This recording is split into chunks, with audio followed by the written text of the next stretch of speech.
ఈ మనిషి బిలియనీర్ కాదు, కానీ కోట్ల మందికి నిద్ర తెచ్చిన మనిషి. డబ్బుతో కాదు, దయతో దేశాన్ని గెలిచిన మనిషి రతన్ టాటా. బిజినెస్ ఫ్యామిలీలో పుట్టాడు, కానీ చిన్నప్పుడే తల్లిదండ్రులు విడిపోయారు. డబ్బున్నా ఆ పిల్లాడు తోడలేదు. అక్కడే మంచి విలువ నేర్చుకున్నాడు.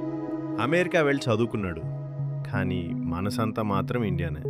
అక్కడ సెటిల్ అవ్వచ్చు, కానీ దేశం గుర్తొచ్చి తిరిగి వచ్చాడు. టాటా కంపెనీలో సీఈఓ కాదు, మొదట కార్మికుడిగా స్టార్ట్ చేశాడు. 1991లో చైర్మన్ అయ్యాడు.